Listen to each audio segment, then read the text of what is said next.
Dhaka, Bangladesh, the controversial jailing of former Bangladesh Prime Minister Khaleda Zia and the state persecution of dissent have raised fears that the next parliamentary election could turn into a violent sham.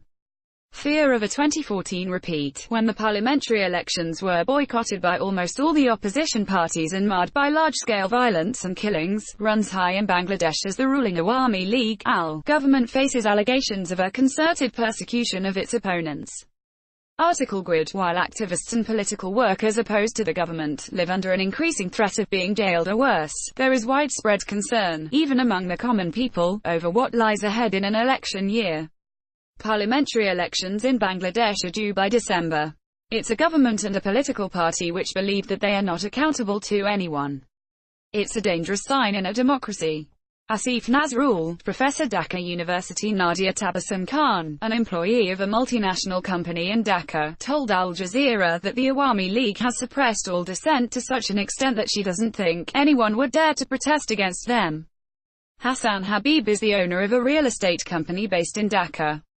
He says, the enmities between the two leading political parties have made the voting process a nearly impossible task.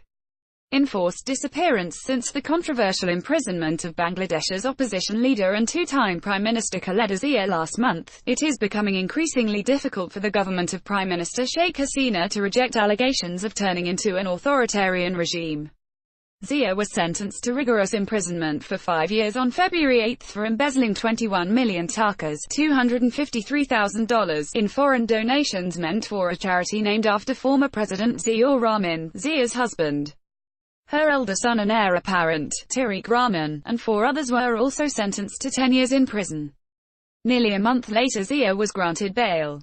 However, the country's Supreme Court stayed the bail within a week, without assigning any reason, effectively putting the 72-year-old leader in jail till May 8, when the next hearing on her bail application is expected to be held. The arrest and subsequent imprisonment of the former Prime Minister, which Zia's Bangladesh Nationalist Party, BNP, called the Hasina government's conspiracy to keep the opposition party out of politics, led to widespread violence in cities across Bangladesh, with BNP supporters clashing with police and ruling party members. Police records say nearly 300 leaders and supporters of the BNP were arrested on the day of Zia's verdict. Since February this year, over 3,000 members of the opposition party have been put behind bars. Hasina and Zia, both women are related to former Bangladesh leaders, have dominated the country's politics for more than 2 decades. In fact, the bitter rivalry between the country's most powerful begums has pushed Bangladesh in the grip of violence and unrest for years. The BNP alleges that over 500 of its supporters have been killed and nearly 750 abducted by the police and thrown in various jails since 2014. The party claims around 150 more of its missing workers have either been killed in extrajudicial encounters or have been forced to disappear. The main opposition party says it has not yet decided on a plan of action following the Zia verdict. The party has largely resorted to non-violent protests against the crackdown on it. However, as permissions for political rallies are denied, many in the BNP are losing patience with the strategy of holding peaceful protests.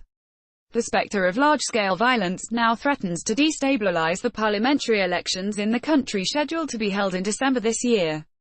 Last week, German think tank Bertelsmann Foundation released a report that said the country is now under an autocratic rule, listing 13 countries where the political situation has become significantly worse. The report said in 5 of these countries, namely Bangladesh, Lebanon, Mozambique, Nicaragua and Uganda, democracy has been gradually undermined for years, and that they no longer meet its minimum standards. Skepticism over elections. Political commentators in and outside Bangladesh concur with such a damning reading of the Hasina government, especially in the context of the state conducting free and fair elections.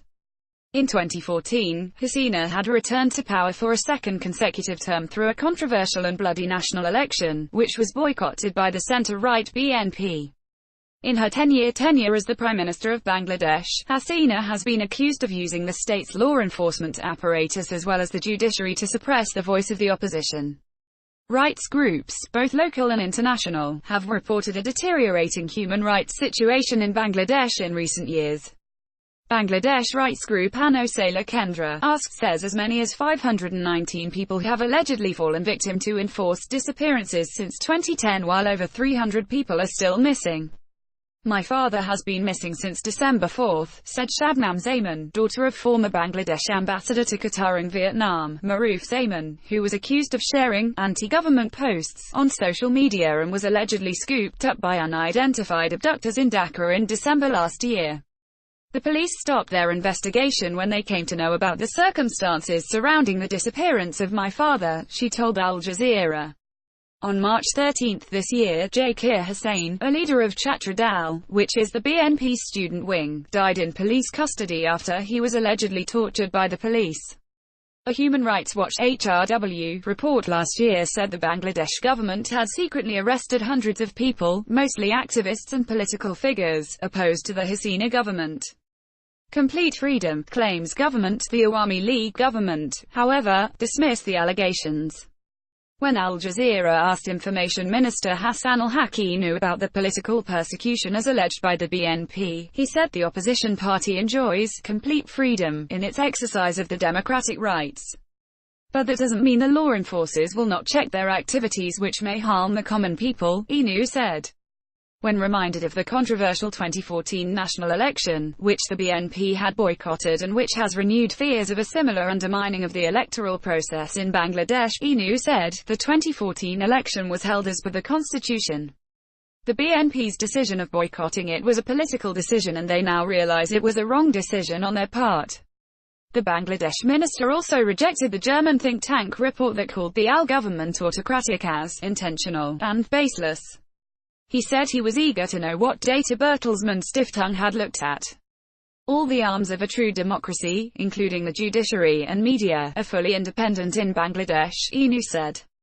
Senior Awami League leader Farooq Khan told Al Jazeera the rights group's accusation of human rights violation in Bangladesh is not true.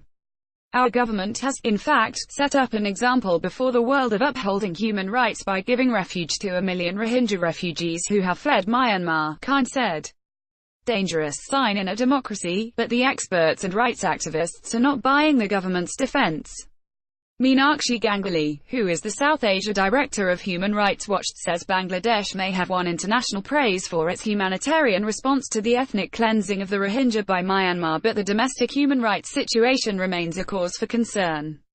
The government continues to deny enforced disappearances. It must release individuals taken into custody by the security forces. Many of those disappeared are linked to the political opposition, Ganguly told Al Jazeera. Ganguly said Bangladeshi journalists and activists operate in a climate of fear, while many citizens have been slapped with cases for criticizing the government on social media.